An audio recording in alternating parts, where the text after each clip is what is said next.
পৃথিবীতে যতগুলো বাস্তব ও চাক্ষুষ বস্তু আছে তার মধ্যে মৃত্যু একটি।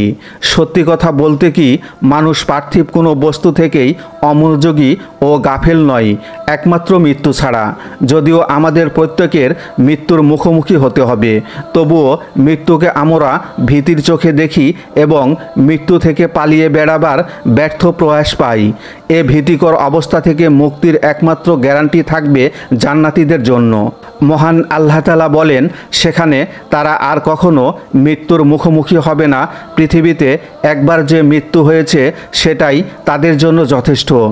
আর মহান আল্লাহ তাআলা তাদেরকে জাহান্নামের শাস্তি থেকে বাঁচিয়ে দেবেন।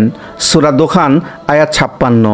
যখন জান্নাতীগণ জান্নাতে প্রবেশ করবে তখন এক ঘোষণাকারী ঘোষণা করবে, হে জান্নাতীগণ, এখন আর তোমরা কোনোদিন অসুস্থ হয়ে পড়বে না, সর্বদা সুস্থ ও স্বাস্থ্যবান থাকবে।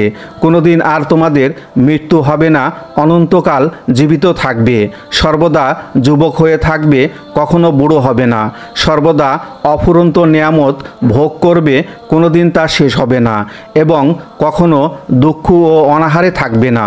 মুসলিম 2837, তিরমিজি 3246।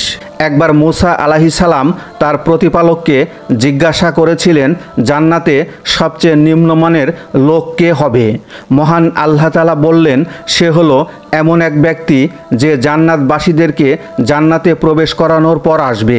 তাকে বলা হবে, জান্নাতে প্রবেশ করো।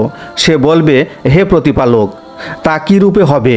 জান্নাতীগণ তো নিজ নিজ আবাসের অধিকারী হয়ে গেছে, তারা তাদের প্রাপ্য নিয়েছে। তাকে বলা হবে, পৃথিবীর কোনো সম্রাটের সাম্রাজ্যের সমপরিমাণ সম্পদ নিয়ে তুমি কি সন্তুষ্ট হবে? সে বলবে, হে প্রভু, আমি এতে খুশি। মহান আল্লাহ তাআলা বলবেন, তোমাকে উক্ত পরিমাণ সম্পদ দেওয়া হলো, সাথে দেওয়া হলো আরও সমপরিমাণ, আরও সমপরিমাণ, আরও সমপরিমাণ, আরও সমপরিমাণ, আরও সমপরিমাণ। পঞ্চমবারে সে বলে উঠবে, আমি পরিতৃপ্ত, হে আমার রব। মহান আল্লাহ তাআলা বলবেন, আরও 10 গুণ দেওয়া হলো, এসবই তোমার জন্য।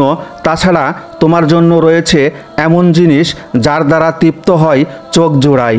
লোকটি বলবে, হে আমার প্রভু, আমি পরিতৃপ্ত। মূসা আলাইহিস সালাম বললেন, হে আমার রব, তাদের মধ্যে সর্বোচ্চ কে? মহান আল্লাহ তাআলা বলবেন, এরা তারাই যাদের মর্যাদা আমি নিজ হাতে সুপ্রতিষ্ঠিত করেছি এবং তার উপর মোহর করে দিয়েছি।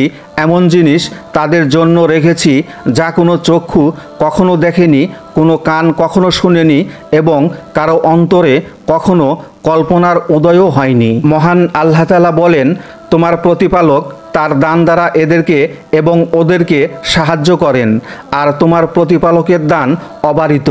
লক্ষ্য করো আমি কিভাবে ওদের এক দলকে অপর দলের উপর শ্রেষ্ঠত্ব দিয়েছি, আর আখিরাত তো নিশ্চয় মর্যাদায় মহত্তর ও গুণে শ্রেষ্ঠতর।